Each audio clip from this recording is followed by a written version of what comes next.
À 10 contre 11 pendant plus de 70 minutes, l'Estac fait match nul à Pau. Bonsoir à toutes et à tous, soyez les bienvenus pour ce débrief de l'Est Éclair en direct. L'Estac vient de faire un partout à Pau. Donc le coup d'envoi avait lieu ce lundi soir à 20h45. On est là 3 heures plus tard pour analyser ce match avec vous.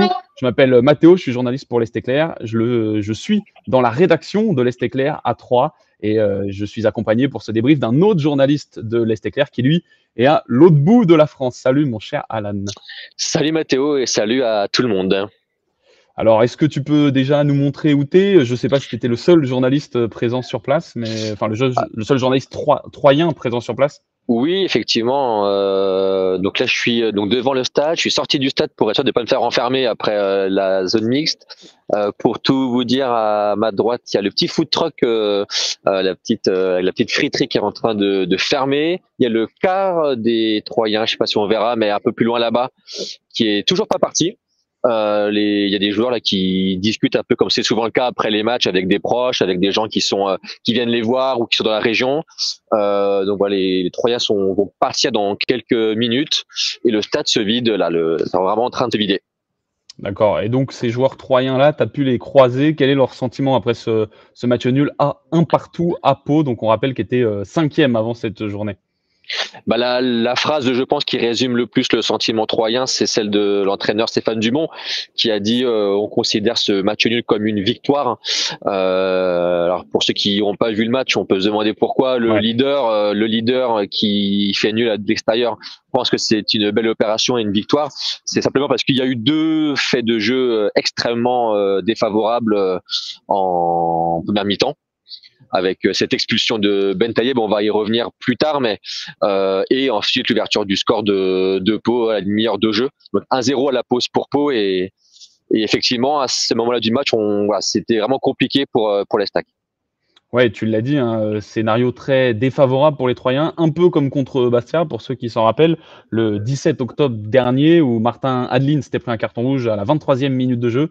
Voilà, carton rouge encore plus tôt dans ce match-là, tu l'as dit, Ben Taïeb qui se l'est pris, je regardais mes petites notes, à la 14e minute de jeu, donc les Troyens réduits à 10.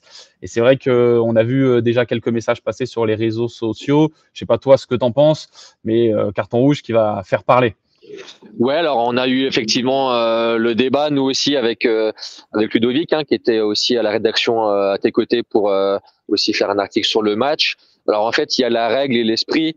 Pendant le match, pour tout vous dire, je discutais par message avec un arbitre pour un peu comprendre la décision et en fait la règle stricto sensu dit qu'il y a effectivement peut-être un engagement excessif de Ben Taïeb et surtout qui cause la blessure du gardien.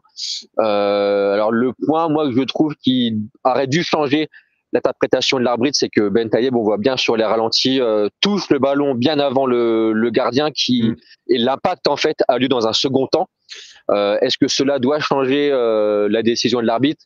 A priori, l'arbitre avec qui je parlais me disait que non, mais malgré tout, c'était aussi lui l'opinion de Stéphane Dumont qui effectivement disait bah si mon joueur était arrivé en retard, j'aurais pas forcément contesté. Mais là, on voit bien que le buteur troyen touche le ballon avant l'arrivée du gardien, ce qui a un petit peu suscité du coup l'incompréhension et les débats et effectivement, voilà, je pense qu'en fait, c'est un peu aussi ce que je disais avec un joueur là de l'Estac avant de repartir en zone mixte qui me disait qu'en fait c'était certainement la blessure du Ouais. gardien qui a vraiment fini de décider l'arbitre d'expulser Ben Taïeb, puisque pour rappel, le gardien Ravert est sorti pour protocole commotion. Moi, je croyais au départ que c'était un impact à l'épaule. En fait, apparemment, il avait une entaille au niveau de la tête, du visage, et donc Ouais. il est sorti pour un protocole commotion. Et apparemment, il avait une entaille, et c'est ce qu'on me disait là en fait dans Zone Mix, c'était qu'en fait l'entaille certainement avait dû un peu marquer l'esprit de l'arbitre qui a dû voir qu'il y avait eu un choc assez important et donc voilà, excès d'engagement causant la blessure du gardien, donc expulsion. Voilà. Selon l'arbitre que j'ai contacté, rien de scandaleux d'un point de vue des règles. Mm. Après, effectivement, dans l'esprit, et puis en plus on voit bien que Ben Taïeb n'y va pas pour faire mal. Bah, c'était sévère. Je trouve que c'était sévère. Voilà, je pense que les Troyens diront tous la même chose. Voilà, c'est un peu dur de vous décrire l'action si vous n'avez pas vu le match, mais c'est vrai C'est que un du coup, tac, il y hein, va c'est un tac, ouais. les 2 pieds devant pour prendre le ballon, il est lancé en profondeur et puis voilà, les 2 joueurs sont sur le ballon. C'est vrai que Ben Taïeb le touche le premier et voilà, il y a un gros choc avec le gardien. Tu l'as dit, hein, qui est sorti sur blessure. On espère que tout va bien Alors, pour le gardien palois. petite précision, apparemment le fait que ça soit vraiment le gardien qui soit entre guillemets la victime de l'impact, ça change en fait la décision parce qu'avec Ludovic on se demandait si c'était un défenseur, on imagine mal l'arbitre expulser Ben Taïeb pour un contact avec le défenseur. Là apparemment le gardien Attention juste à ton micro qui est qui est dans le pardon, manteau, on t'entend un petit peu moins bien. là c'est Vas-y, mieux, pardon, je c'est t'arrête. mieux. Ouais, ouais, Ouais, c'est bon, c'est mieux. apparemment le fait que ça soit vraiment le gardien, ça voilà, ça accentue en fait, je pense aussi la décision de l'arbitre qui a voulu aussi protéger le gardien dans sa surface. Voilà et c'est vrai qu'on l'a pas dit, mais avant cette 14e minute de jeu, les Stacks, enfin, je sais pas comment toi tu l'as perçu vu du stade, mais en tout cas qui avait l'air de très bien démarrer cette rencontre-là, et En qui fait, c'est dominait. simple, hein, effectivement, pendant 20 minutes, ils ont posé leur campement, en fait, hein, les Stacks, dans les 30 derniers mètres de Pau, avec deux occasions de Diop, si je me trompe pas. Effectivement, en fait, on sentait que les Stacks étaient vraiment partis pour dominer, en fait, et puis tout a changé avec cette expulsion. Mmh. L'Estac n'a pas eu le contrôle du jeu parce que le choix de Stéphane Dumont, là aussi on avait des débats avec Ludovic, c'était de faire sortir Martin Lin qui a été en fait un Ouais. peu la victime secondaire de l'expulsion de Ben Taïeb. Donc Martin Lin qui est sorti et c'est El 23e, Edrissi. hein, Voilà. quelques minutes Oui, après ça a mis le un peu de carton temps. Ouais. rouge, il décide de changer. Et donc El Edrissi Exact, un peu. qui rentre en pointe. Moi je pense que c'est pour garder la verticalité parce qu'il y avait déjà pas Soumou, donc je pense qu'il fallait garder un joueur de profondeur, sachant que par la force des choses, les Stacks allaient jouer plus bas et allaient certainement plutôt jouer en transition. Donc voilà, et même forcément la conséquence, c'est que les Troyens ont perdu un peu le contrôle du jeu à ce moment-là du match et l'ouverture du score paloise à la 33e, je crois, est Ouais. presque logique. Voilà, on a vu une toute seconde mi-temps, mais je te laisse peut-être faire une transition un Non, peu mais tu meilleure. l'as dit, 33e minute de jeu, voilà, pour ceux qui auraient on déroule un peu le fil du match, les Stacks, à 0-0, enfin il y a 0-0 pardon, quand ils se prennent le carton rouge. Effectivement, ils concèdent l'ouverture du score 15 minutes plus tard, 33e minute, but de Ryan Messi, superbe frappe, et puis les Stacks qui, rentrent au vestiaire en concédant une autre occasion qui va Oui, toucher un le poteau, ouais. poteau au début de Hillel Konaté et les Stacks qui rentrent au vestiaire donc à 10 contre 11, menés 1-0. Et c'est ce qu'on se disait ici, c'est pas contre n'importe quel club, contre le 5e de Ligue 2. Et malgré tout, tu arrives à renverser, peut-être pas, mais en tout cas à prendre un très bon point sur ce match-là. Je te Ouais, laisse raconter effectivement, l'action. alors, oui, effectivement, c'est un bon point avec cette égalisation de Momo Diop qui a vraiment été au four et au moulin encore une fois ce soir, avec un joli relais dans la surface de réparation avec Mawani Fnaoui et Diop qui avait eu les meilleures occasions en première mi-temps, cette fois lui Mmh. conclut en fait un peu à l'image de l'équipe, hein, à force d'abnégation et de continuer à y croire en fait, et ça a fini par payer. Et en fait, ce qui est marquant, je trouve, dans cette équipe, c'est que même il y a beaucoup, hein, je pense, d'équipes qui seraient un peu affolées, quoi, ou auraient un peu baissé les bras, ou le sentiment d'injustice fait qu'on est un petit peu énervé, on déjoue. Et en fait, non, ça n'a pas trop été le cas. Il y a quand même eu, je trouve, 5-10 minutes après le 1-0 où voilà, les Sacs a vraiment dû un peu digérer, c'était un petit peu compliqué, mais dès la reprise de la seconde mi-temps, alors soit Pau a baissé le pied, parce que tu disais que c'était pas n'importe Mmh. quelle équipe, mais on a senti une équipe un peu malade quand même, hein. C'est ce que disaient aussi les confrères de Pau là, qui venaient prendre 6-0 contre Saint-Etienne, donc qui Mmh. était pas forcément en grande confiance. Et 3, en tout cas, on a profité pour vraiment revenir avec de bonnes intentions après la pause, et en fait, logiquement, finalement, égalisé. Et à ce moment-là, je pensais même qu'ils auraient pu aller chercher un peu plus loin. Mais bon, ça finalement, c'est un beau point parce qu'il y a quand même eu beaucoup d'arrêts de Konaté sur la fin. On pourra en reparler. Oui, exactement. On a un message dans le direct Facebook de Benoît qui nous dit: «Très fort la réaction des Troyens, mais on risque de le payer physiquement contre Bah, Saint-Étienne». Toi qui as croisé les joueurs à la sortie, comment tu les as sentis? il y a un signe qui m'a un peu fait peur. J'ai vu, moi là, c'est sur la toute fin de match, mon frère se tenir les adducteurs sur une intervention dans la surface. Vraiment, il tirait la langue. Mmh. Franchement, il y avait vraiment une grosse débauche d'énergie. En plus, c'était remplacé de manière un peu originale au stade, là où je voyais vraiment beaucoup les joueurs de près. Et vraiment, les retours qu'ils ont fait, Ifnaoui, même Boura, les allers-retours qu'il a fait, franchement, en termes de débauche d'énergie, c'est assez incroyable. Alors, c'est bien de jouer le lundi. Là, ils joueront que le samedi, donc il y aura quand même pas une semaine complète, mais pas loin non plus. Donc, il y aura un petit peu de temps pour recharger les batteries.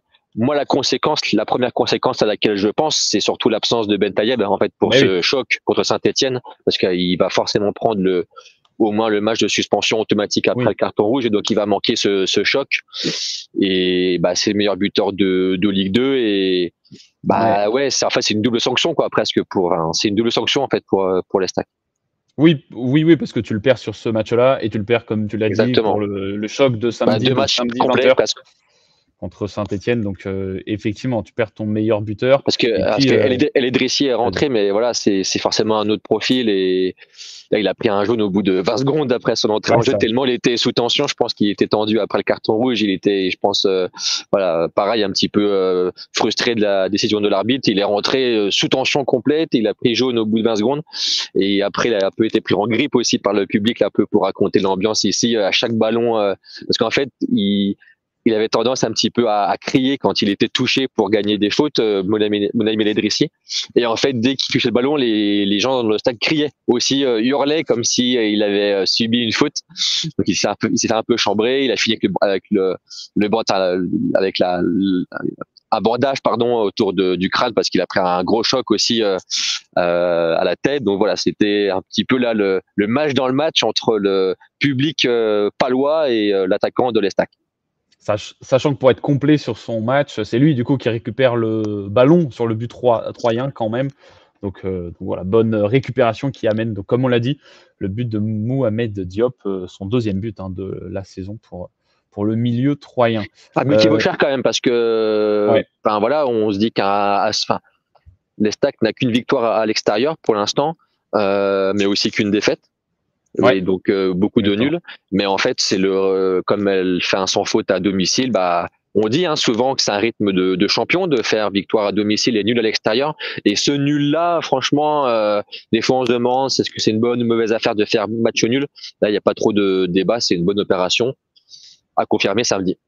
Puis surtout que tu ne perds pas, je l'ai noté sur ma feuille, c'est le 9e match de suite sans défaite pour les Troyens, 6 victoires et 3 matchs nuls.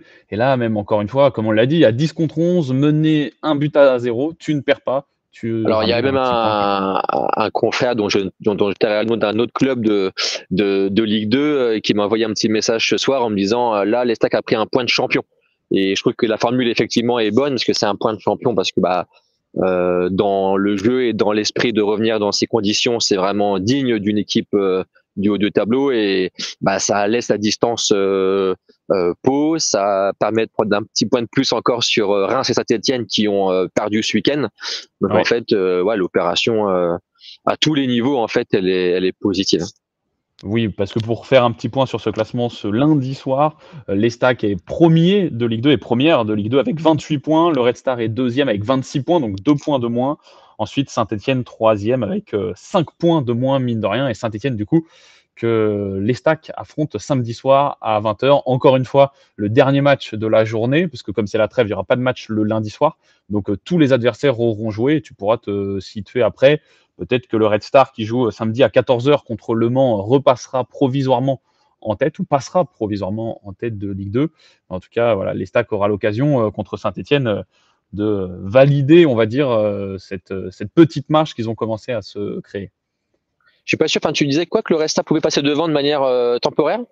En fait, parce que le Red Star est 2 points derrière, donc si le Red Star, comme il joue plus tôt, si le Red Star gagne... Ok, je pensais qu'il y avait plus de points que ça en tête, d'accord. Sauf, alors, à moins que je me sois trompé, là, tu mets un petit peu le doute.